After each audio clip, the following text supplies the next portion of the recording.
रह कब से 2 मिनट करके खड़ा कर रखा है। इन्फॉर्मेशन तो पक्की से तेरी। रह बावड़ी पूछ, जहाँ बोला था वहीं पे खड़ा हूँ। ये फोन में घुसा रहेगा, क्या होगा अभी? आ जल्दी से।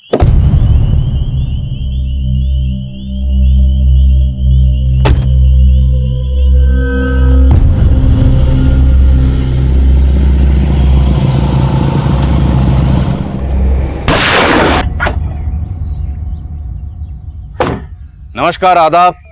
मैं inspector Adil Khan, crime petrol Dastak में आपका स्वागत करता हूं। हम अक्सर आपसे जुर्म के पीछे छुपी किसी दस्तक की बात करते हैं, लेकिन हमारे इस केस में जुर्म का शिकार खुद एक पुलिस वाला हुआ था और इस केस का पैमाना बहुत बड़ा था। या को ऐसे गायब करना है कि सबको लगे कि अपनी मर्जी से कहीं चली गई।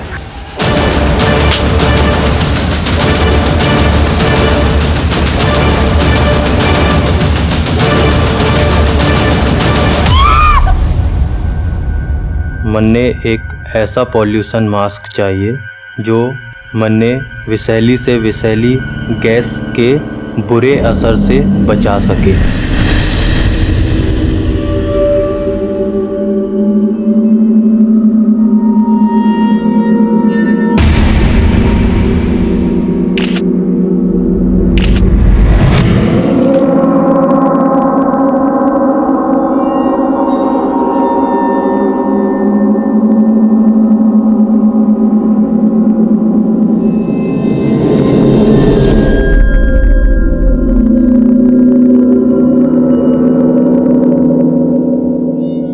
ना आज ना मिल पाऊं।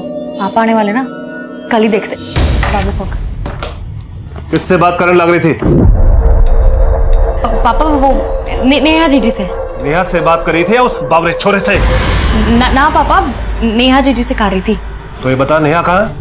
नेहा जीजी मार्केट गई से सामान लाने। अपने बाप से झूठ बोली है कि नेहा मार्केट गई से। एक कहोगे कि नेहा मार्केट में किसी छोरे के साथ है। हद है, आप अपनी छोरी पर भी विश्वास न करे हो। अरे भरोसा तो मैं तेरा भी ना करूं। जैसी झूठी तू है ना, वैसे ही अपने बेटे को बना रही है।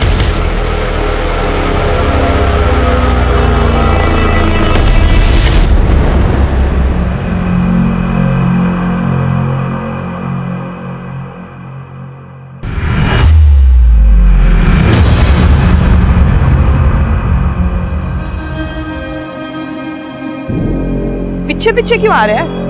जो दिल में है वो बोल दे। वो नहीं, हमें मैं क्या लगा रखा है? दिखने में तो बड़ा बिंदास है, ऐसे में सिट्टी पिट्टी गुल।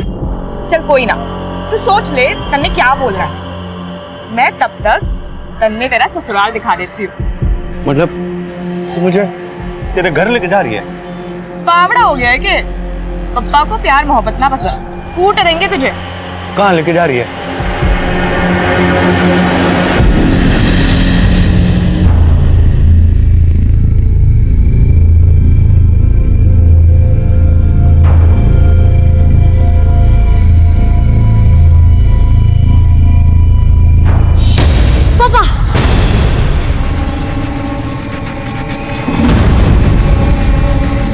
खबरदार, होशियार, दीदी पापा आ रहे हैं।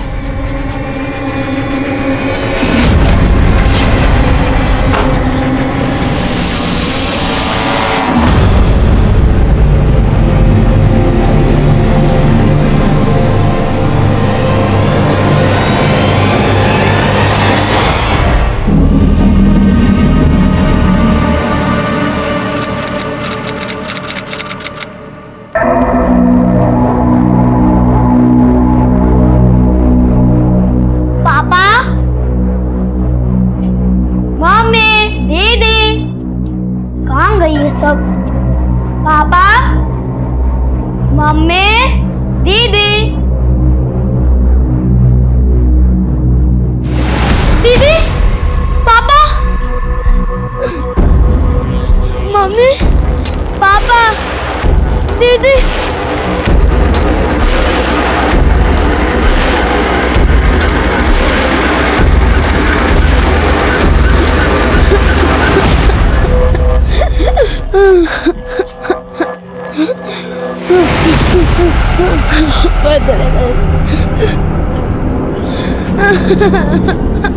रिया बेटा, क्या हुआ?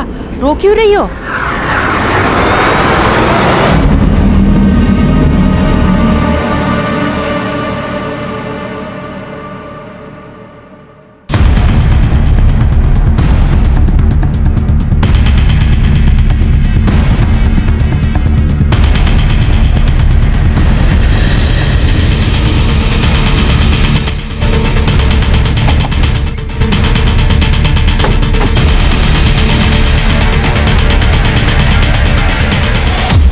औरत का गला रेता गया, फिर इसकी बॉडी को सूटकेस में डालकर डंप किया गया। सब लोगों से इंक्वायरी की, लेकिन सर किसी ने इसे पहचाना नहीं।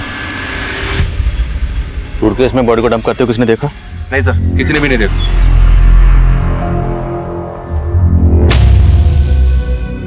बोलो ना आंटी, मम्मी पापा और दीदी कब आएंगे? पुलिस पता कर रही है बेटा, बहुत जल्दी आ जाएंगे। लता 2 मिनट सुनो।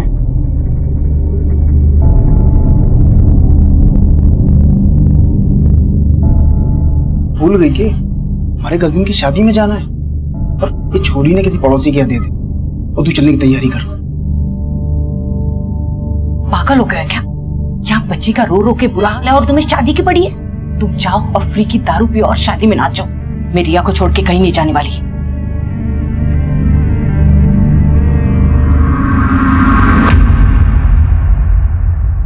मैं कम सर। आओ शर्मा। सर, सोनीपत थाने में कल एक भारद्वाज फैमिली की मिसिंग कंप्लेंट फाइल हुई थी। उस फैमिली के ये 4 लोग मिसिंग थे। और सर, ये जो लाश हमें मिली थी, ये लाश इस फैमिली की ममता नाम की इस औरत से मैच करती है।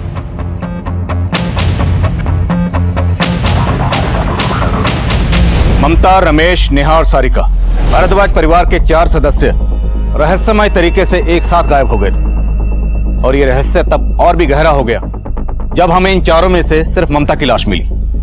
बाकी 3 सदस्य कहां थे, उनके साथ क्या हुआ था? ये इस केस के ऐसे पेचीदा सवाल थे जिनके जवाब तब हमें खोजने थे। भारद्वाज परिवार मिसिंग केस दूसरे थाने में दर्ज था, लेकिन इस केस की तफ्तीश का जिम्मा मुझे मिला था। सर, भारद्वाज फैमिली के रमेश, ममता, नेहा, सारिका 16 दिसंबर की शाम से ही गायब थे और उसी शाम से उन सबके फोन सोनीपत के सेक्टर नंबर 7 में उनके घर के आसपास ही बंद हुए थे। ममता की बॉडी हमें मिली गोहाना में और फोन घर में स्विच ऑफ हुआ, तो क्या ममता का कत्ल घर में किया गया और उसके बाद उसकी बॉडी को गोहाना में डंप किया गया? और बाकी 3? सोनीपत पुलिस को मर्डर का तो कोई साइन नहीं मिला सर, न ही चोरी और लूट का। इनफैक्ट तिजोरी से 7 लाख रुपए कैश भी बड़ा मिला। कमाता कौन कौन है घर में? सिर्फ रमेश। वो सोनीपत नगर पालिका के प्रॉपर्टी टैक्स डिपार्टमेंट में हेड क्लर्क था। हेड क्लर्क के घर में इतना सारा कैश, कहीं रिश्वत तो नहीं लेता? पता करो, कहीं ममता के मर्डर और बाकी सबके गायब होने का कनेक्शन इस कैश से तो नहीं। तब तक मैं रिया से मिलता हूँ।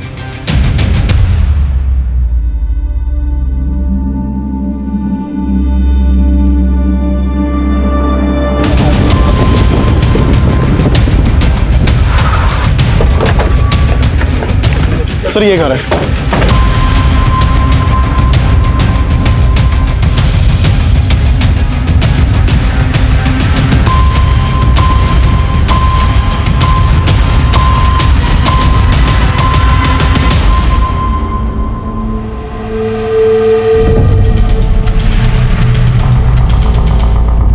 अंकल, उस रात नेहा दीदी और सारिका दीदी थे घर पे। दीदी, मुझे भी फेस पैक लगाना है। फेस पैक लगाएंगे तो पापा के आने की खबर कौन देगा? और तू यहाँ खड़ी क्यों है? नीचे जाके देख, पापा आ गए तो हम दोनों बहन गए।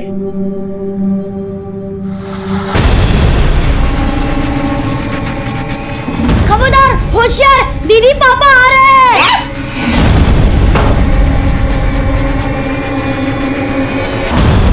पापा, पानी। पापा, चाय बना दूं? क्यों, तुम्हारी मम्मी तो नहीं होगी ना घर पे?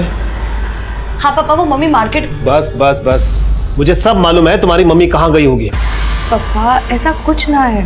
और मम्मी ने ऐसा भी क्या कर दिया है कि आप ये सब बातें बोल रहे हो? रिया, तुम बात। रिया बेटा, मुझे तुम्हारी बहनों से कुछ बात करनी है। तुम जाके बाहर खेलो। जाओ जाओ बेटा। तो रिया बेटा, जब आप बाहर खेलने गई थी उस वक्त आपकी मम्मी घर पर थी?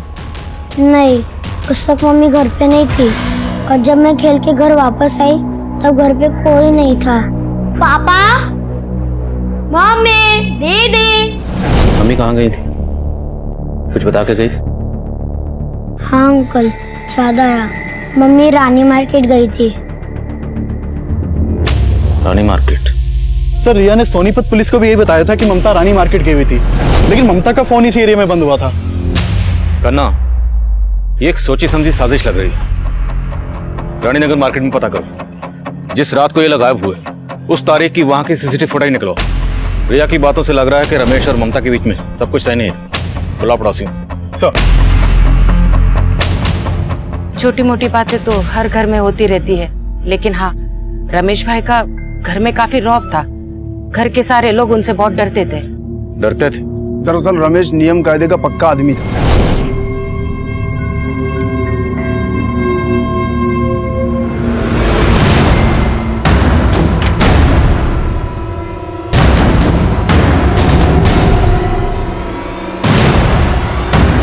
रात को 10 बजे तो उनके घर की लाइट बंद हो जाती थी। वो खुद भी अनुशासन में रहते थे और अपने बीवी और बच्चों को भी रखने की कोशिश करते थे। वैसे रमेश भाई बहुत ही अच्छे इंसान थे, लेकिन उनका स्वभाव थोड़ा शक्की था। किस पर शक करते थे? अंदर की बात तो नहीं मालूम, लेकिन कभी कभार उनके घर आती थी तो। तेरे पापा को सब पता चल गया, इसलिए आजकल बवाल मचा रही। मालूम तो चलना ही था मम्मी, मन ने तो पहले ही बोला था। जीजी, आपको ज्यादा ना डरती पापा से? हमारी जिंदगी है और आपको ना लगता कि पापा को ज्यादा इंटरफेयर कर रहे? तेवर देखे पापा के, अब तो मम्मी पे भी शक करते हैं। अरे लता आंटी आप? अरे नेहा बेटा, वो मैंने गाजर का हलवा बनाया था तो सोचा आप लोगों को दे के आऊं।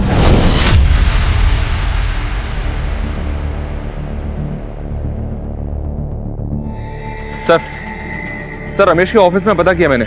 फिलहाल तो यही पता चला है कि रमेश काफी ईमानदार था। वो किसी से रिश्वत ले इस बात पे कोई भरोसा नहीं कर रहा है।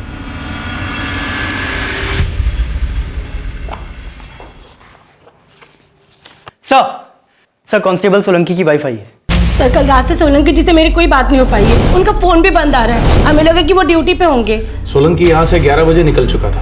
हम खुद हैरान है कि वो घर क्यों नहीं पहुंचा।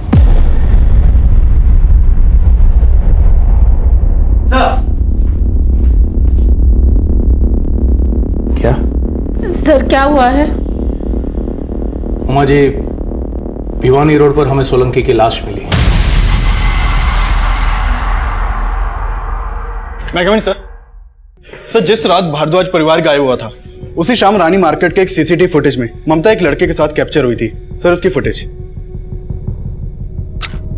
सर इस लड़के का चेहरा साफ नहीं दिखाई दे रहा है, लेकिन इस सीसीटीवी फुटेज के आधे घंटे बाद पूरी भारद्वाज फैमिली का फोन बंद हो गया था।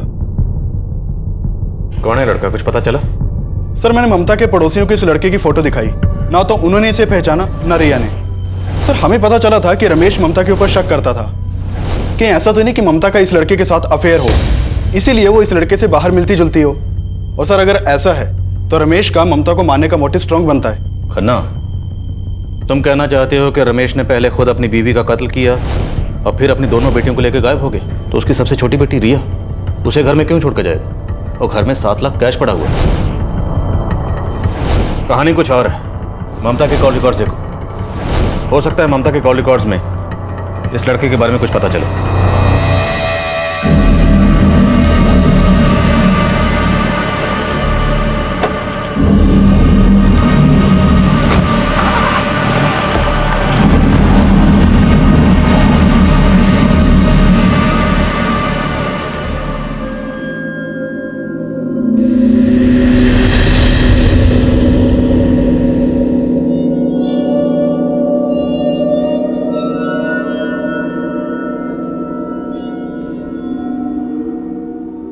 जी अम्मी, सलाम अलैकुम।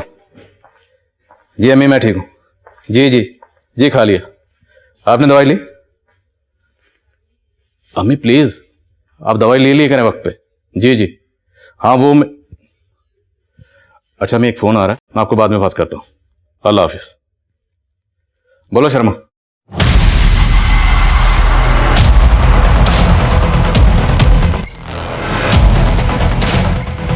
जी सर, इस तरफ।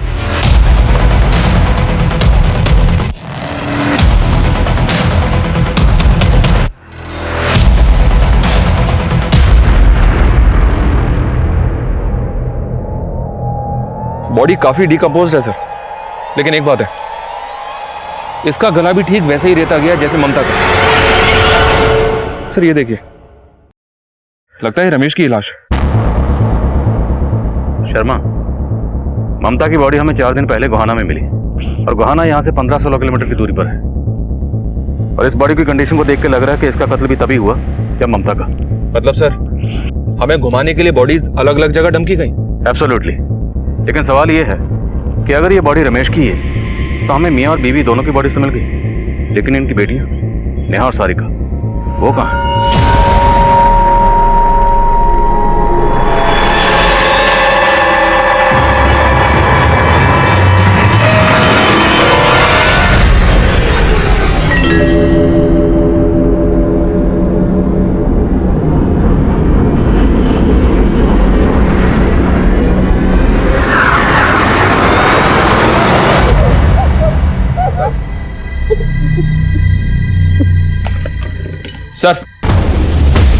सर ममता की पोस्टमार्टम रिपोर्ट के मुताबिक ममता को बेहोश किया गया मर्डर करने से पहले, और उसे बेहोश करने के लिए मार्फिन गैस का इस्तेमाल हुआ। मार्फिन गैस कौन इस्तेमाल करता है? और हमें बॉडीज मिली सूटकेसेस में। सर पहले ममता को घर में बेहोश किया गया, उसके बाद मारा गया, तो जाहिर सी बात है रमेश को भी इसी तरह मारा गया होगा। लेकिन शर्मा, घर में तो मर्डर के कोई साइन नहीं मिले। हालांकि ममता को रानी मार्केट में देखा गया, लेकिन ममता का फोन भी घर के आसपास ही स्विच ऑफ हुआ। तो क्या रिया के अलावा बाकी सब घर वालों को पहले बेहोश किया गया, फिर कहीं ले जाया गया? ममता और रमेश की हमें बॉडीज मिली 2 सूटकेसेस में, तो क्या किसी ने 5 सूटकेसेस खरीदे? 2 सूटकेसेस में रमेश और ममता की बॉडी को डंप किया, और बाकी 2 में नेहा और सारिका को। पता करो, क्या किसी दुकान से इस तरह के सूटकेसेस खरीदे गए, वो भी एक साथ? सर हम तब ये मान रहे थे कि नेहा समेत सभी घर वाले किलर के टारगेट पे होंगे, लेकिन सिर्फ रमेश और ममता की लाश मिली थी। और रमेश के पोस्टमार्टम के बाद हमारा ये अंदाजा सही निकला कि रमेश को भी ममता की तरह बेहोश करके मारा गया होगा। लेकिन नेहा और सारिका, उनके साथ क्या हुआ था? और उनके घर में मिला वो 7 लाख कैश उस परिवार के पास कहां से आया था? और ममता रानी मार्केट में किस लड़के के साथ थी? सर ममता के साथ ये जो लड़का देखा गया था, इसके बारे में तो कुछ पता नहीं चल पाया है, लेकिन रमेश के घर के पास एक पान वाला है, उसे कुछ काम की इंफॉर्मेशन मिली है। सर उस पान वाले ने बताया कि उसकी दुकान के पास अक्सर 2 लड़के नेहा और सारिका को ताड़ा करते थे।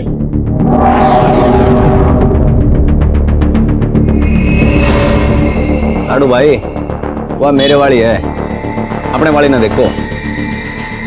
सर पान वाले ने यह भी बताया कि कुछ दिन पहले नेहा का एक लड़के से काफी झगड़ा भी हुआ था। पीछे पीछे क्यों आ रहे हैं? जो दिल में है वो बोल दे। वो नेहा मैं। चल कोई ना, तू सोच ले तन्ने क्या बोल रहा है। मैं तब तक तन्ने तेरा ससुराल दिखा देती हूँ। मतलब मुझे तेरे घर लेके जा रही है? बावड़ा हो गया है कि पप्पा को प्यार मोहब्बत ना पसंद, कूट देंगे तुझे। चल। तो कहाँ लेके जा रही है? Police station.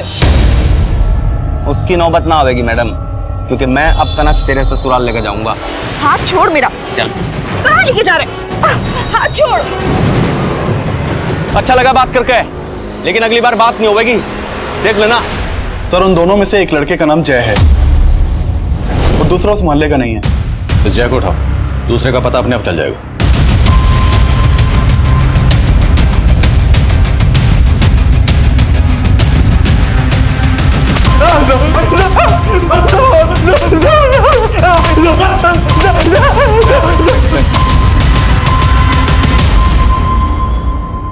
बोला। सर मैंने कुछ नहीं पता साहब, उसने तो खुद मुझसे मेरी फीलिंग पूछी थी, मैंने कोई जबरदस्ती ना की साहब। हम तेरी फीलिंग ना पूछ रहे, ये बोल, दोनों लड़कियों को गायब क्यों किया और उनके माँ बाप को क्यों मारा? मैंने कुछ नहीं किया साहब, वो शायद रोहित ने किया होगा। अच्छा? मैं सच कह रहा हूँ साहब, वो तो मेरे से भी बड़ा आशिक है। मैं तो सिर्फ नेहा के पीछे था, लेकिन वो तो दोनों के पीछे था साहब। उनको हासिल करने के लिए आर्टिटेटिक जुगाड़ भी कर रहा था साहब। लड़की को वशीभूत करने के टोटके, ये किताब है ना, मैं नेपाल से लेके आया हूँ। ऐसे ऐसे टोटके लिखे हैं ना इसमें, एक बार कर दिए ना तो लड़की ना खुद ब खुद जाल में फंस जाती है। मैंने भी कोई टोटका बता देना नेहा के लिए। अब बावड़ा हो गया कि तेरे को क्या लग रहा है तेरे को मैं अपना साड़ू बनाऊंगा? बेटा इस किताब के टोटके से ना पहले मैं सारिका को अपनी घरवाड़ी बनाऊंगा और नेहा को अपनी साड़ी। तो साड़ी होती है आधी घरवाड़ी। उसने टोटके करने भी शुरू कर दिए थे साहब। कैसे टोटके? साहब वो सटकी सारिका के फोटो के आगे बैठ कर पान चबाता रहता था। मैं भी हैरान था साहब कि ये कैसा टोटका है, लेकिन साहब पता चला कि साड़ी घरवाली तो क्या, उसने तो सास ससुर को भी गायब कर दिया और मैंने कुछ नहीं पता साहब।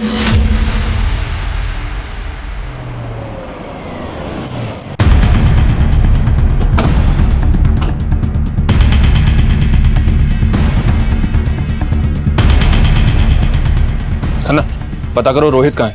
सर। सिंह, ताला तोड़ो। ऊपर देखो। सर।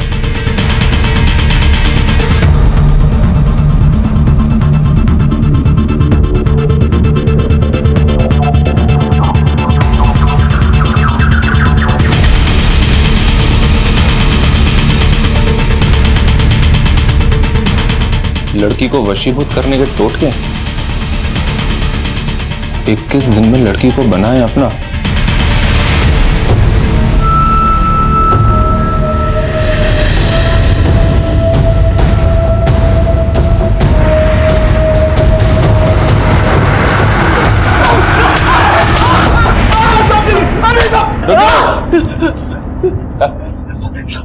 चल अभी सच सच बोल।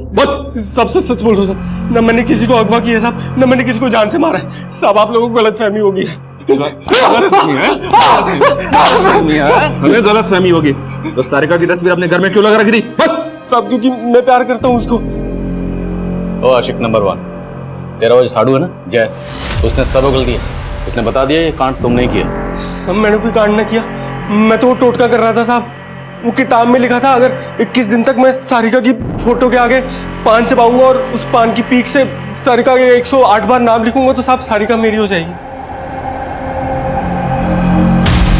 मैंने बिल्कुल वैसे ही किया था साहब, लेकिन 16वें दिन सारिका और उसका पूरा खानदान गायब हो गया। मेरा तो उस किताब से जी उठ गया था साहब, बिल्कुल फर्जी किताब थी साहब। मैंने कुछ नहीं किया साहब। पक्का कुछ नहीं किया? हाँ साहब पक्का बोल रहे। ठीक है जा।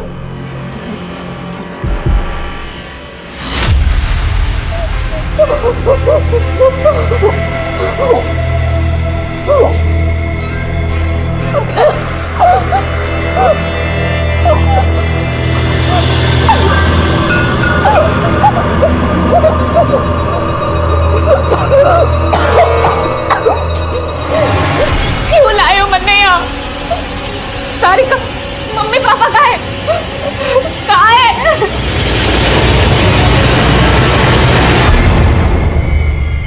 मन्ने ना खाना कुछ।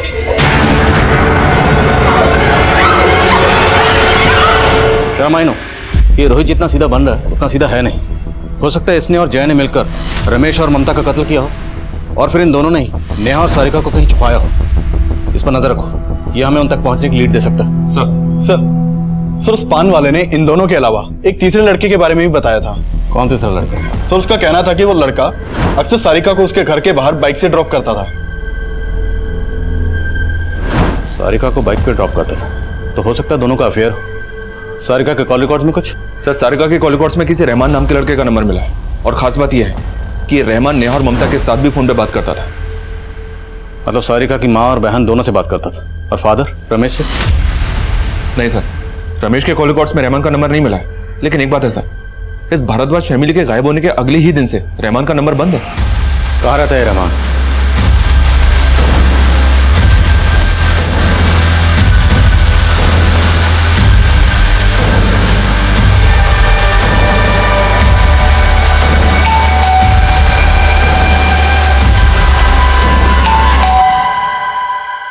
जी रहमान यहीं रहता? मेरा बेटा है वो। क्या हुआ? कहाँ वो अपने दोस्तों के साथ उत्तराखंड गया है ट्रैकिंग के लिए। तो उसने अपना फोन क्यों बंद कर रखा है? फोन बंद नहीं रखा है साहब, वहाँ रेंज नहीं आती होगी। झूठ मत बोलिए, आप अच्छी तरह से जानती है वो कहाँ छुपा वो। बोला ना साहब, उत्तराखंड गया है। और आप ऐसा किससे बात कर रहे हैं? क्योंकि आपके बेटे रहमान ने सारिका और उसकी पूरी भारद्वाज फैमिली को गायब कर दिया। आप खुद गायब। कहाँ है वो? कौन सारिका, कौन भारद्वाज? मेरे बेटे ने कुछ नहीं किया है साहब, आपको कुछ गलतफहमी हुई है।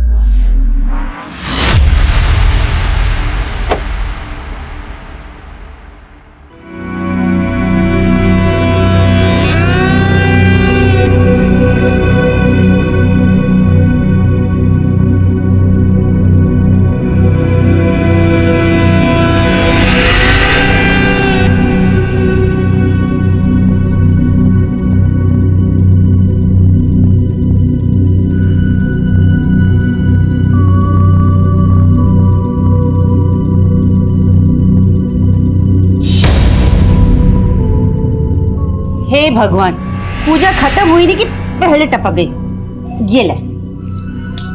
और एक। हे भगवान, ये ले मेरी माँ, एक और खा ले। Thank you mummy.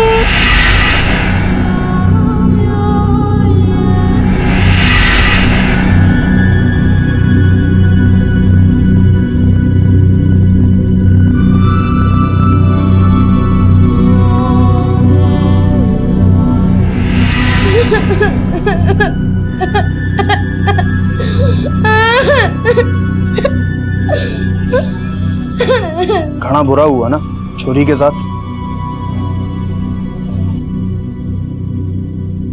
सूटकेस की कई दुकानों पे इंक्वायरी की सर, लेकिन कोई भी काम की इंफॉर्मेशन हाथ नहीं लग रही है। तो हो सकता है इन सूटकेसेस का इंतजाम रहमान ने किया।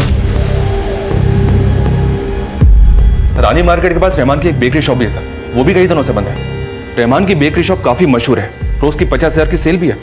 बेकरी शॉप के आसपास भी इंक्वायरी की, लेकिन समझ में नहीं आ रही कि रहमान अचानक से गायब कहाँ हो गया। हो ना हो सर, इस फैमिली को गायब करने में रहमान का ही हाथ है। रहमान की बेकरी है रानी मार्केट में, और रानी मार्केट में ही ममता किसी लड़के के साथ देखी जाती है। रहमान ना सिर्फ सारिका से फोन पे बात करता था, बल्कि उसकी बहन नेहा, उसकी माँ ममता, और तो दोनों बहनें और माँ को छटपटा लग रहा है। सर आपको लग रहा है कि रहमान दोनों बहनों और माँ के साथ कोई गलत काम? सर रहमान के पड़ोसियों से पता चला कि कुछ दिन पहले रमेश रहमान के घर पे गया था और वहां उसका रहमान और उसकी अम्मी फरीदा से काफी झगड़ा हुआ था। क्यों मिलता है मेरी बेटियों से? आज के बाद अगर मेरी बेटियों से मिला ना तो अच्छा नहीं होगा, बता दे रहा हूँ। क्या अच्छा नहीं होगा? पहले अपनी बेटियों का संभाल। मतलब फरीदा रमेश और उसकी दोनों बेटी को जानती है और हमें कुछ और ही कहानी सुना रही थी। सर आप कहें तो फरीदा को बुलाएं। नहीं अभी नहीं। इस फरीदा के जरिए हम रहमान तक पहुंचेंगे। फरीदा पक्का जानती है कि रहमान कहाँ छुपा हो, उस पर नजर रखो। और मैं रिया से मिलता हूँ, हो सकता है वो रहमान के बारे में कुछ जानती है।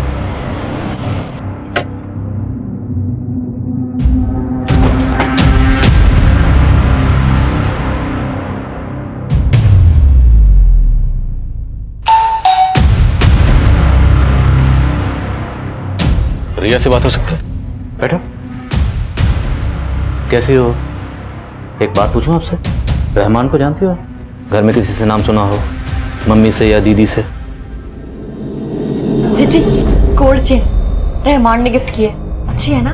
जीजी मुझे भी दिखाओ ना। जीजी मुझे भी दिखाओ ना रिया रुक।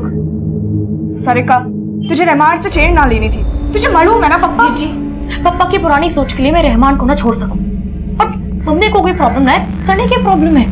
मन में कोई प्रॉब्लम ना है, प्रॉब्लम पप्पा को है। और उनकी जैसे भी सोचो, हम उनके खिलाफ तो ना जा सके।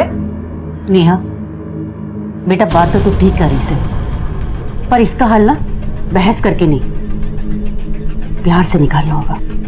फिर मम्मी ने सब ठीक कर दिया था। क्या ठीक करने की बात कर रही थी आपकी मम्मी? मालूम नहीं। ये देखो, ये रहमान जब आपके पापा घर पर नहीं होते थे, ये कभी आपके घर पर आए थे? मालूम नहीं। आप जानते हैं इस लड़के को? इस लड़के को तो कभी नहीं देखा, लेकिन हाँ काफी टाइम पहले तक कोई दूसरा लड़का आता था।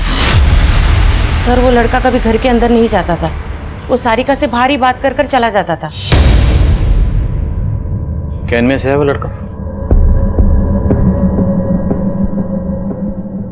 इनमें से तो कोई भी नहीं है। आपको उस लड़के का हुलिया तो याद होगा, उसका स्केच बनवा सकती हैं? कोशिश कर सकते हो। पूजा इन्हें स्केच आर्टिस्ट के साथ बिठाओ।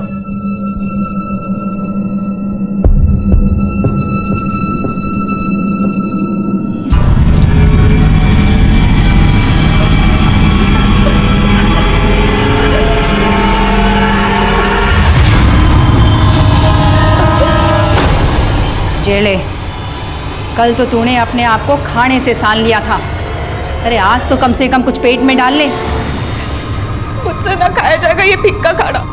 ओहो, तो महारानी को 56 भोग खाना है। देख, जो इस जंजाल से निकलना है ना, तो ये सात्विक खाना खाना पड़ेगा। कैसा जंजाल?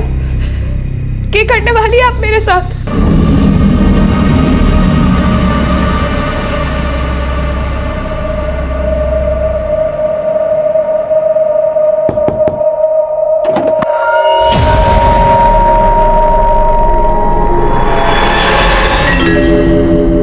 एक साल पहले ही रोहतक से यहाँ शिफ्ट हुए, लेकिन हाँ 3 महीने पहले ही उन्होंने नेहा का रिश्ता तय किया था। चलो दीदी अब आपकी बारी।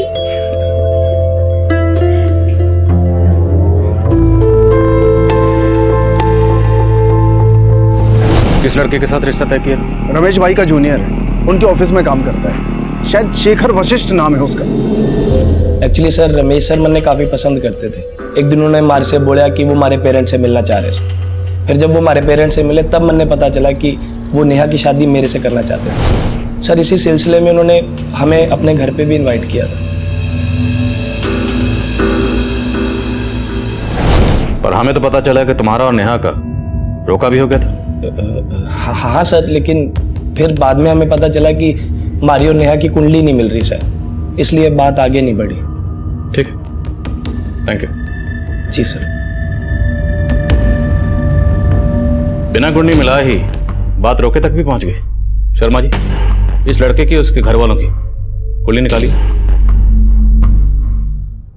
तो एक पान लगे। अरे तूने चुगली की मेरी पुलिस से? उसने मारने पैसे देते तेरे को मेरे खिलाफ बोलने के? ओए, मैं किसे रहमान कर रहे मुकरम पे नहीं पड़ता। तू पहले अपने खड्डे भर, मेरे बाद में खोदिए। चल। सर मैंने शेखर और उसके घर वालों के बारे में काफी कुछ पता किया। सब लोग काफी लालची लोग हैं।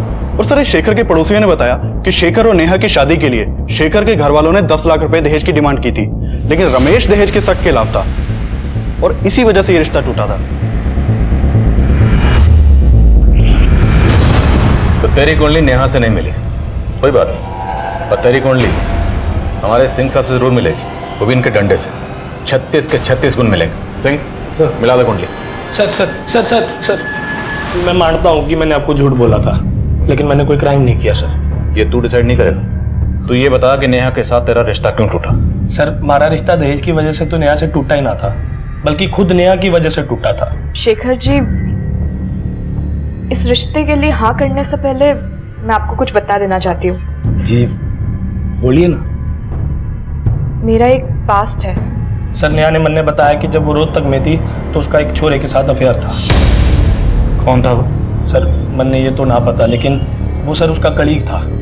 और सर, उन दोनों में कुछ बहुत बड़ा हुआ था जो उनका ब्रेकअप हो गया, लेकिन नेहा ने मन ने इसके बारे में कुछ ना बताया। नेहा जी बोलिए ना, अब दोनों का ब्रेकअप क्यों हुआ था? जाने दीजिए ना, क्या फर्क पड़ता है। दूर होने के तो बड़े सारे वजह थे, पर अब मैं जिंदगी में आगे बढ़ना चाहती हूँ। कि मैं ये जान सकूं आपका उस लड़के के साथ रिश्ता कहाँ तक पहुंचा था? मतलब मेरा मतलब वो फिजिकल। सर, मैं मानता हूं कि उसने मुझे सब सच सच बता दिया था, लेकिन मैं इस रिश्ते से कंफर्टेबल नहीं था, इसलिए मैंने ना बोल दिया। एक्सक्यूज मी सर, ये उस लड़के का स्केच है जिसके बारे में लता ने हमें बताया। शर्मा, पता करो ये लड़का कौन है और इसका सारिका और इसकी फैमिली से क्या कनेक्शन है। सर, भारद्वाज फैमिली की बेटियों से जुड़े कई लड़के एक के बाद एक सामने आ रहे हैं। मुझे तो ये प्रेम प्रसंग का ही चक्कर नजर आ रहा है। अभी तक उस लड़के की पहचान भी नहीं हुई है जो ममता के साथ रानी मार्केट में देखा गया। और अब ये स्केच, पता करो ये कौन है और उस लड़के के बारे में पता करो जिसके बारे में हमें शेखर ने बताया, जो रोहतक में नेहा का क्लिक था। हो सकता है वहां भी कोई पुरानी दुश्मनी या धोखे की कहानी सामने है। सर। हाँ सर, नेहा जब यहाँ पे जॉब कर रही थी तो हमारे कलीग कुणाल के साथ उसका अफेयर था। तो कुणाल कहाँ है अब? सर, एक्चुअली कुणाल को तो काफी टाइम पहले जेल हो गई थी। जेल? किस जुर्म में? कुणाल नेहा से प्यार तो बहुत करता था, पर नेहा को लेके कुछ ज्यादा ही पॉसेसिव था। चलो नेहा। अब आज मैं पूजा के साथ जा रही हूँ। हाँ तो ठीक है, मैं तुम दोनों को ड्रॉप कर देता हूँ। जरूरत ना है, हम चले जाएंगे। बाय। सर, वो इतना ज्यादा शकी था, जब नेहा मेरे साथ भी होती थी ना तभी उसे फॉलो करता था। नेहा, हाँ? तू कल पूजा के घर गई थी ना? हाँ। लेकिन तुम दोनों तो घर गए नहीं थे, ऑफिस के बाद मूवी गए थे। हाँ, पर तुम इतने सवाल जवाब। क्योंकि हमारी शादी होने वाली है और मुझे पता होना चाहिए कि मेरी होने वाली बीवी कहाँ है और क्या कर रही है। नेहा को एहसास होने लगा कि वो कुणाल के साथ एडजस्ट नहीं कर सकती है, इसीलिए उसने कुणाल के साथ ब्रेकअप कर लिया, तो वो और दुगना उसे परेशान करने लगा। नेहा, तुम मुझे इग्नोर क्यों कर रही हो? मैंने ऐसा क्या किया है? मैं तुमसे कुछ बात कर रहा हूँ। मन ने तुमसे कोई बात नहीं करनी। हाथ छोड़ो। तुम मेरी होने वाली बीवी हो, ये बात भूलना मत। हाथ छोड़ो, ये जबरदस्ती है। Help please, summon help. छोड़ो मन्ने। किसी में हिम्मत है? हिम्मत? हेल्प चाहिए तुम्हें? कुणाल सब पे रौब चलाता था क्योंकि उसके फादर रोहतक पुलिस में इंस्पेक्टर है। लेकिन नेहा डरी नहीं, उसने फिर भी कंप्लेंट फाइल कर दी। तब कुणाल को 3 साल की सजा सुनाई थी कोर्ट ने। उस हादसे के बाद नेहा की फैमिली सोनीपत शिफ्ट हो गई थी।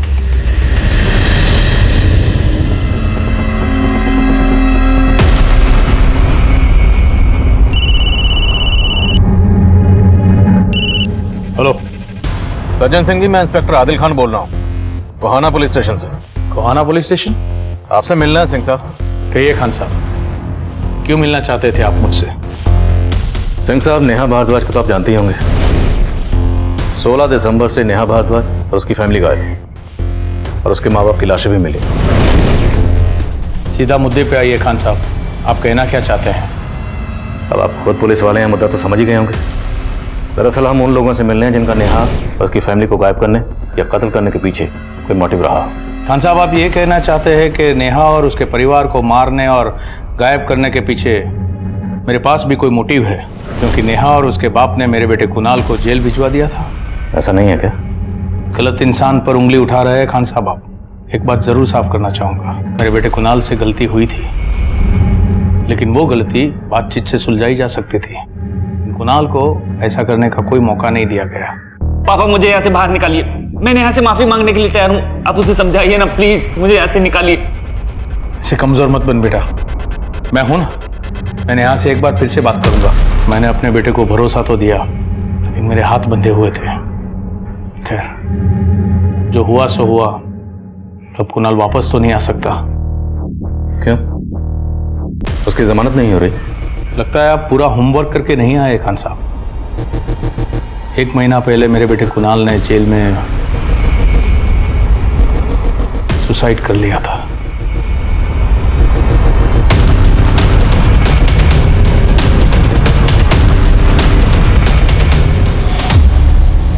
मैंने अपने बेटे कुणाल को हमेशा हमेशा के लिए खो दिया।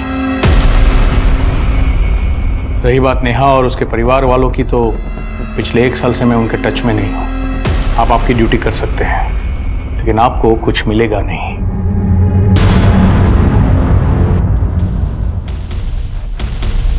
शर्मा हमारा सस्पेक्ट एक पुलिस वाला है, वो भी सज्जन सिंह जैसा सीनियर पुलिस ऑफिसर। सर, हो सकता है ये सज्जन सिंह वाकई में चोट खाया बापू।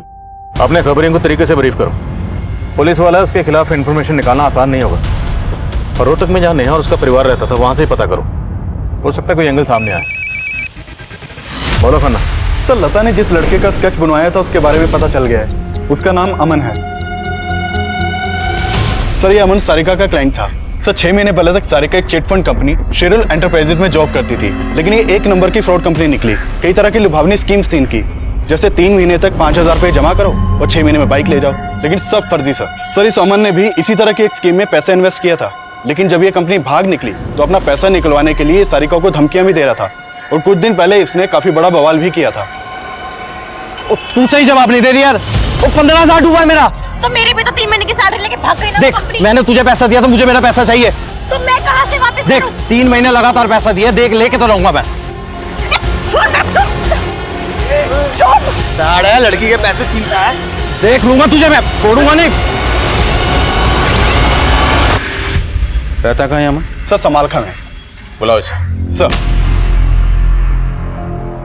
सर जी, मैं मानूं मैं सारिका से पैसे मांग रहा था, लेकिन सर उसी के कहने पे मैंने उसकी कंपनी में पैसे लगाए थे, और सर बाद में बोली कि कंपनी भाग गई। अब सर आप ही बताओ, सर मन ने कुकर भरोसा होगा कि वो उस फ्रॉड में ना मिली थी। तुझे लगता है सारिका ने तेरे साथ फ्रॉड किया, इसलिए तूने उसकी बहनों को गायब कर दिया और माँ बाप को? एक मिनट साहब, आपके पास कोई सबूत है मैंने ये सब किया? ओए हीरो, तूने सरे बाजार सारिका का पर्स छीनने की कोशिश की थी, ये सबूत बहुत है तुझे अंदर रखने के लिए। सिंह, सबूत दो जरा इसको। सब मैंने कुछ नहीं किया साहब। सब चोरी मेरे 15,000 रुपए लेके भाग गई थी साहब। सब उसकी कंपनी नहीं सर, वो लड़की भी 1 नंबर की फ्रॉड है। सब मोटरसाइकिल देने का वादा किया था सर, एक साइकिल तक नहीं थी। सब मैंने कुछ नहीं किया साहब, बिल्कुल कुछ नहीं किया। प्लीज मुझे छोड़ दो साहब, प्लीज छोड़ दो साहब मुझे। सर, अमन का मोटे पैसे को तो नजर नहीं आ रहा है, क्योंकि अगर उसने घर के सब लोगों को गायब किया है तो वो 7 लाख कैश भी गायब करता। शर्मा, हो सकता है अमन को इस बात का इल्म ही ना हो कि घर में 7 लाख कैश पड़ा हो। सारिका फ्रॉड कंपनी में काम करती थी जिसमें अमन का पैसा डूबा, तो जाहिर सी बात है जिस तरह अमन का पैसा डूबा, कई और लोगों का पैसा भी डूबा होगा, और उन लोगों के लिए बदला लेने का ये स्ट्रॉन्ग मोटिव। करना सर, रहमान की क्या खबर है? सर हम लोग रहमान की माँ फरीदा पे नजर बनाए हुए हैं। हमने नोटिस किया कि वो अक्सर पड़ोसियों के घर में जाती है और काफी देर बाद वहां से वापस आती है। फरीदा जिन पड़ोसियों के घर पे जाती है उनके फोन नंबर भी सर्विलेंस पे डालो। हो सकता है फरीदा इन पड़ोसियों के नंबर से अपने बेटे रहमान को कॉल करती है। सर धीरे धीरे रे माना, धीरे सब कुछ होए। हाँ, माली सींचे 100 घड़ा, ऋतु आए फल होए। बोल। माली सींचे 100 घड़ा, ऋतु आए फल होए। अब समझ कि ऋतु आने वाली है और तेरा उद्धार होने वाला है। कैसा उद्धार? क्या करने वाली है आप मेरे साथ? अब तो जो भी करेगा वही रखवाला करेगा।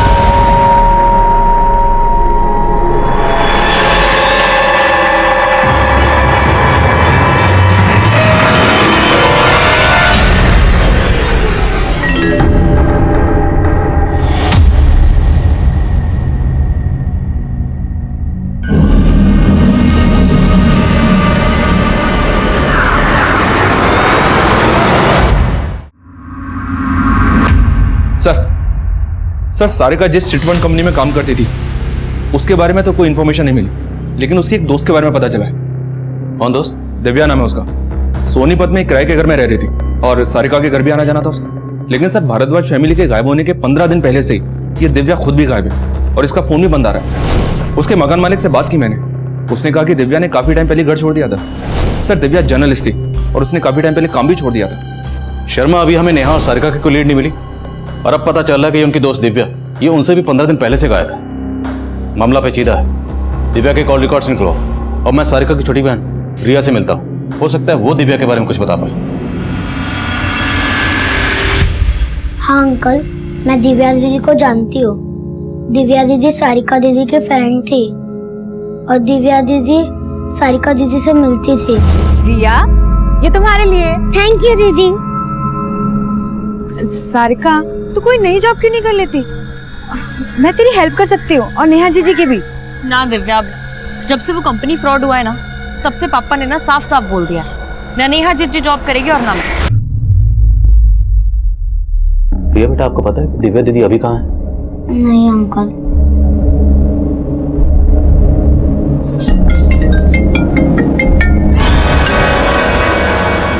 हेलो सर, आपका अंदाजा सही निकला।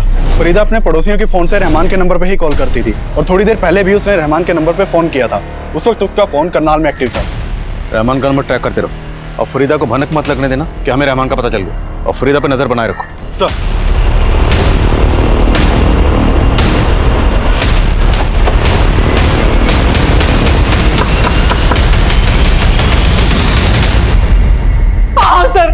सर मैंने कुछ नहीं कहा। और सर मैं सच कह रहा हूँ सर, मैंने कुछ नहीं किया सर। मैं तो सारिका से प्यार करता था। तो भागा क्यों था? तो सर मैं डर गया था। तो सारिका, उसकी मम्मी और नेहा दी को मुझसे कोई प्रॉब्लम नहीं थी, लेकिन सारिका के पापा धर्म भरम में बिलीव करते थे। उन्होंने मेरे घर आके बवाल भी किया था सर। मुझे लगा कि जब आपको पता चलेगा तो आप मेरे पे ही शक करोगे, और मेरे लिए सफाई देने के लिए कोई भी नहीं था, क्योंकि सारिका की फैमिली में सबको गायब कर दिया गया था सर।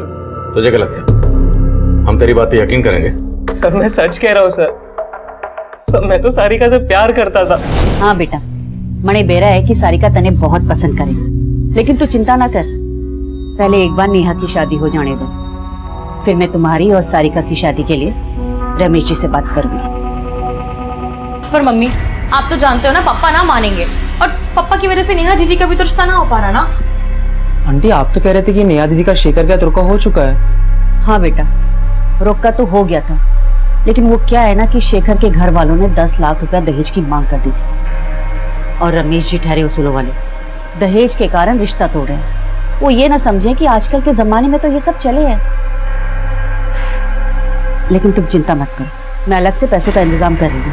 मैं रमेश जी को बताए बिना शेखर के घर वालों को पैसे दे दूंगी। लेकिन आंटी, आप इतने पैसों का इंतजाम कैसे करेंगी? आप कहे तो मैं आपकी कुछ मदद कर दूं? सर उसके बाद मैंने ममता आंटी को 7 लाख रुपए दिए थे, और ये बात रमेश अंकल को पता चल गई थी, इसीलिए वो सारिका की मम्मी से और सारिका से नाराज थे।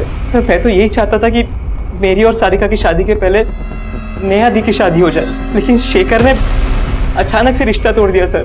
मुझे क्या पता था कि उनके साथ ये सब हो जाएगा सर। तो सारिका का अच्छा दोस्त है ना? हाँ सर। तो दिव्या के बारे में भी जानता होगा? दिव्या? सारिका के दोस्त, याद आया या याद दिलाऊं? हाँ सर, सारिका ने बताया था एक बार कि उसकी कोई दोस्त है दिव्या करके। दिव्या के गायब होने में तेरा क्या लेना देना? सर मेरा क्या लेना देना होगा, मैं तो दिव्या से कभी मिला भी नहीं हूं सर। ममता के साथ ये लड़का कौन? सब मुझे नहीं पता सर। मैं कमिन सर? सर मैंने दिव्या के कॉल रिकॉर्ड स्टडी किए। वो एक मुन्ना नाम के लड़के के काफी टच में थी। सर इस मुन्ना का फोन भी उसी वक्त बंद हुआ था जब दिव्या का फोन बंद हुआ था, और इस मुन्ना के बारे में मैंने पता किया, और ये ड्रग पेडलिंग के चार्ज में अंदर भी हो चुका है। History sheeter? मतलब दिव्या एक हिस्ट्री शीटर के टच में थी। होना इस दिव्या का इस डबल मर्डर से कोई ना कोई ताल्लुक जरूर, इसलिए गायब। सर एक और इंटरेस्टिंग बात पता चली है, ये दिव्या और मुन्ना, इन दोनों का फोन अक्सर रोहतक में भी एक्टिव रहता था। रोहतक? सर कहीं दिव्या का सज्जन सिंह के साथ कुछ? हो सकता है दिव्या और मुन्ना को सज्जन सिंह ने कहीं छुपा के रखा हो। किसी भी तरीके से दिव्या और मुन्ना को ढूंढ निकालो। अगर सज्जन सिंह इन्वॉल्व है तो खुद ब खुद सामने आएगा। सर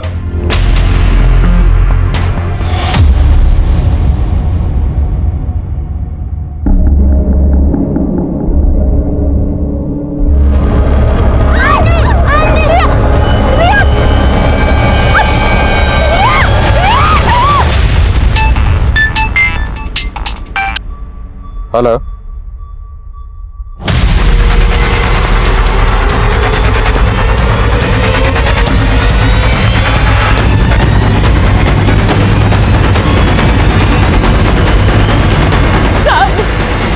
वो आदमी रिया को पकड़ के वैन में लेके गया साहब। मैं यहाँ से ही रिया को लेकर आ रही थी और उसने यहाँ पीछे से मुझे धक्का मारा, मैं यहाँ गिरी। उसकी वैन यही खड़ी थी, पहले से यही खड़ी थी साहब, और वो रिया को लेकर गया। आपने वैन का नंबर नोट किया?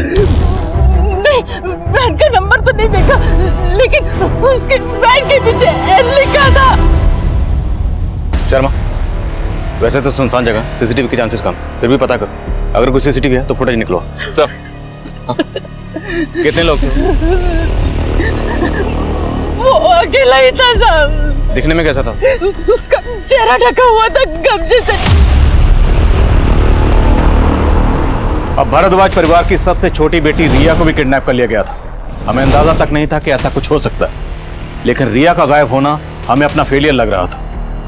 लेकिन यह हादसा इतना इशारा तो दे रहा था कि कोई ऐसा है जो पूरे भारद्वाज परिवार को ही खत्म करना चाहता है। हमारे सस्पेक्ट्स कई थे और असली गुनहगार तक पहुंचने के लिए हम हर मुमकिन कोशिश कर रहे थे। सर अपने खबरियों से एक सॉलिड इंफॉर्मेशन मिली है। 20 दिन पहले रोहतक के कांस्टेबल सोलंकी का मर्डर हुआ था। और ये इंफॉर्मेशन हमारे किस काम की? सर काम की हो सकती है, क्योंकि पता चला है कि कांस्टेबल सोलंकी का दिव्या के साथ उठना बैठना था, और कांस्टेबल सोलंकी इंस्पेक्टर सज्जन सिंह के अंडर ही काम करता था। सर इन्हीं के एक खबरी किशोर ने सोलंकी का मर्डर किया था, जिसे सज्जन सिंह ने अरेस्ट भी किया था। हमारा सस्पेक्ट है सज्जन सिंह, और सोलंकी उसके अंडर काम करता था, और दिव्या सोलंकी के टच में थी। लग रहा है इन सब बातों का कनेक्शन हमारे केस से जरूर बनेगा। अब ये क्या कनेक्शन है सज्जन सिंह तो बोलेगा ना। एक काम करते हैं, सोलंकी का मर्डर करने वाले किशोर से मिलते हैं। अब ये दिव्या को मैं अच्छी तरह जानूं। सोलंकी की चमची थी वो, और पैसा देकर सोलंकी उससे कई तरह के गलत काम करवाता था। ये सोलंकी तो सिर्फ एक मोहरा था। सोलंकी जो भी काम करता था सज्जन सिंह के इशारों पर करता था। तुमने कांस्टेबल हरीश सोलंकी को क्यों मारा? मैं तो साहब उनके लिए मुखबिरी करता था, लेकिन वो मेरा ही मजाक उड़ाने लगे, मेरी इज्जत उछालने लगे। फिर क्या था, एक दिन शराब पी के मुझ पर हाथ उठा दिया, मेरा मादा ठनक गया, मैंने ठोक दिया। देख किशोर, तेरी सजा तो कम नहीं हो सकती, लेकिन सोलंकी के मर्डर का तेरी आत्मा पर, तेरे दिल पर जो बोझ है वो जरूर कम हो सकता है अगर तू हमारी मदद करे। बोल, ये दिव्या और मुन्ना कहाँ मिलेगा? साहब पूरे यकीन के साथ तो नहीं कह सकता, पर करनाल में एक ठिकाना है, वहां आपको ये दोनों मिल सकते हैं।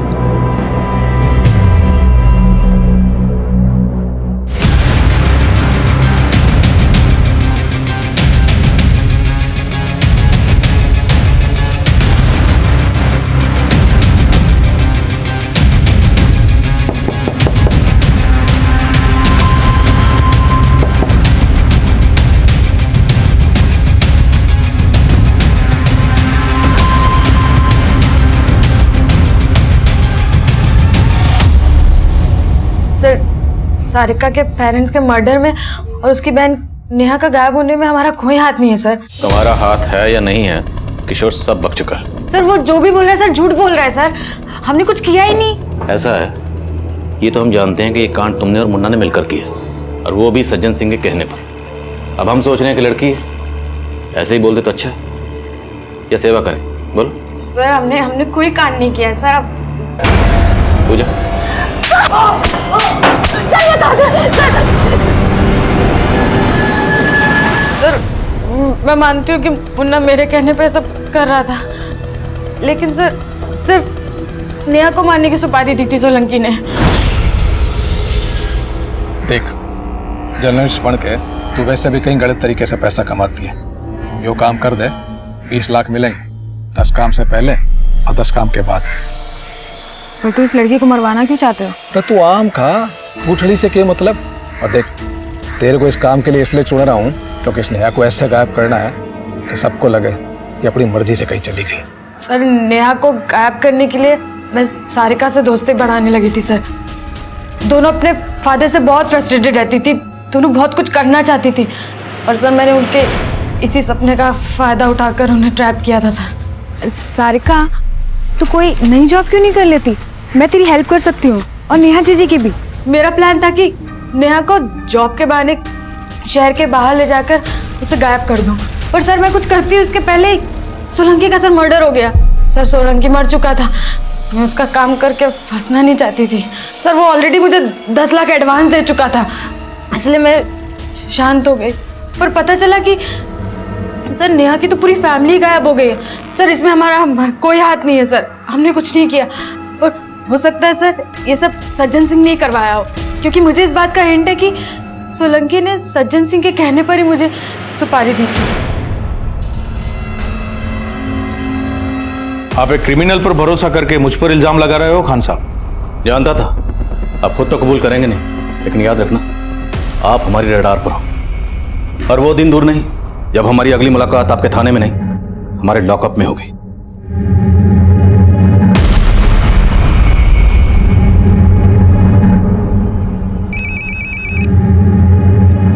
बोलो खन्ना। सर जिस वैन से रिया को किडनैप किया गया था उसके बारे में एक इन्फॉर्मेशन मिली है। भारद्वाज फैमिली के गायब होने से 1 हफ्ता पहले एक केमिस्ट शॉप के बाहर के सीसीटीवी में वो वैन कैप्चर हुई थी। सर उस वैन में से एक आदमी उतरा था और उसने केमिस्ट शॉप से पोल्यूशन मास्क खरीदा था। सर एक केमिस्ट शॉप के सीसीटीवी में उस वैन का नंबर भी कैप्चर हुआ है।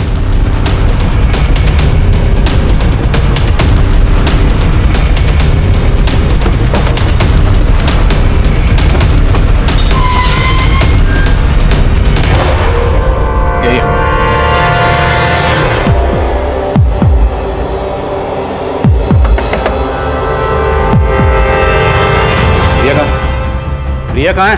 पकड़ो इसको।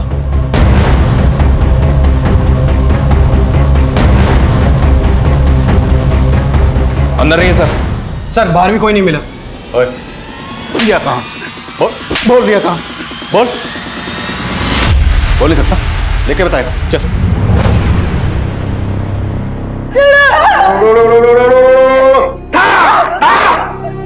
जैसे ही इन दोनों की बलि चढ़ेगी, तेरे बेटे की और तेरी सारी समस्याएं खत्म हो जाएगी।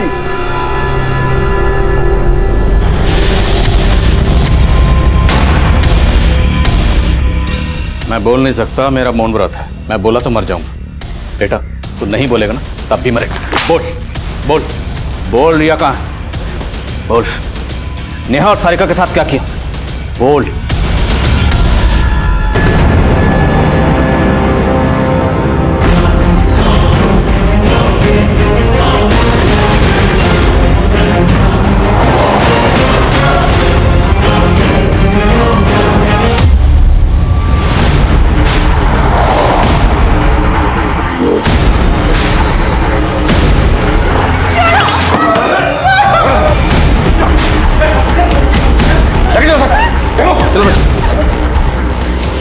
रमेश मेरा चाचा था, नेहा मेरी बहन थी। रमेश तुम्हारा चाचा और नेहा तुम्हारी सगी बहन? हाँ साहब, रमेश मेरा देवर था। 15 साल पहले मेरे पति ने खाट पकड़ ली थी और उनकी इस बीमारी की वजह से उनकी नौकरी वोकरी सब चली गई। तब हमारे बाबा जी ने हमको एक उपाय बताया। तेरे पति की जानलेवा बीमारी और तुम्हारी गरीबी से अगर छुटकारा पाना है तो सिर्फ एक ही उपाय है। कौन सा उपाय बाबा जी? तुझे तेरी बेटी की बलि देनी होगी। तेरे बेटी की बलि देने से सारे कष्ट, संकट, क्लेश, समस्याएं सब दूर हो जाएंगे। हमारे पास और कोई चारा नहीं था साहब। हम नेहा की बलि देने ही वाले थे कि नेहा के पापा ने फोन करके अपने भाई रमेश को बुला लिया और रमेश नेहा को लेके वहां से भाग गया। और उसके कुछ टाइम बाद ही नेहा के पापा चल बसे और हम सब सड़क पर आ गए। हमें उनसे बदला लेना था। सब चाचा अपने परिवार को लेकर रोहतक से सोनीपत चले गए थे। उनसे बदला लेने के लिए मैंने उनके सोनीपत वाला एड्रेस पता किया। मैंने वहाँ की रैकी की। मेरा एक दोस्त केमिकल फैक्ट्री में काम करता था। उसी के ज़रिए मैंने वो जहरीले गैस का बंदोबस्त किया था। उस दिन मैंने चाची के ज़रिए उनके घर में घुसने की प्लानिंग की थी। नमस्ते चाची। अरे मुझे नहीं पहचाना? मैं संजय। संजय? प्रकाश भारद्वाज जी का बेटा, आपका भतीजा चाची। फिर मैं नेहा और बाकी सबसे मिलने के लिए कहने लगा। चाची मुझे अपने घर लेके गई। सुनिए, देखिए कौन आया है।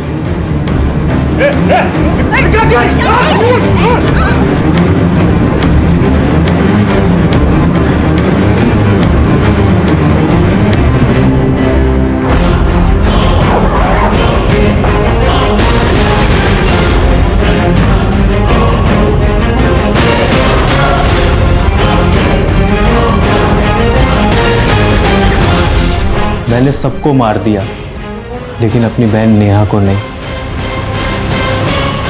बाबा जी ने कहा था अमावस्या के दिन नेहा की बलि देने के लिए, ताकि हमारी सारी पनौती खत्म हो जाए साहब। और साथ ही साथ रिया को खत्म करके हम रमेश के पूरे खानदान को खत्म करने का प्रण पूरा करना चाहते थे साहब।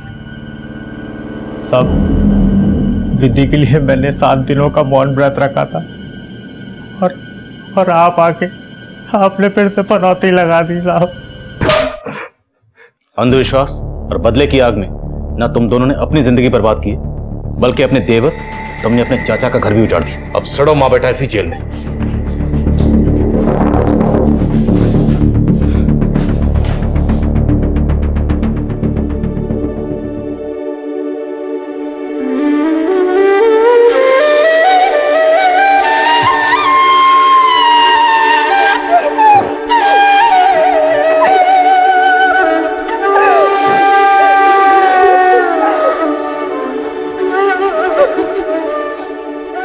नेहा और रिया को हमने सही सलामत बचा लिया, लेकिन संजय और उसकी मां के अंधविश्वास के चलते 15 साल पहले भी नेहा की जान को खतरे में डाला गया था और रमेश ने उसको नई जिंदगी दी। पर ममता की एक भूल से पूरा परिवार बिखर गया। ममता यह जानती थी कि जिस संजय को अपने घर लेकर जा रही थी, उस संजय का परिवार रमेश से कितनी नफरत करता था। लेकिन ममता ने उनकी मंशा को भांपे बिना जुर्म की इस दस्तक को नजरअंदाज किया और नेहा और रिया फिर से अनाथ हो गए। वहीं तहकीकात के दौरान यह भी सामने आया कि कांस्टेबल हरीश सोलंकी ने सज्जन सिंह के कहने पर ही मुन्ना को नेहा की सुपारी दी थी, पर इसका कोई भी पुख्ता सबूत नहीं मिला जिससे सज्जन सिंह के खिलाफ कोई एक्शन लिया जा सके। अब मैं आदिल खान आपसे इजाजत लेता हूं। आपसे फिर मुलाकात होगी एक और नए केस के साथ। तब तक देखते रहिए क्राइम पेट्रोल दस्तक। मकसद बताना नहीं, बचाना है।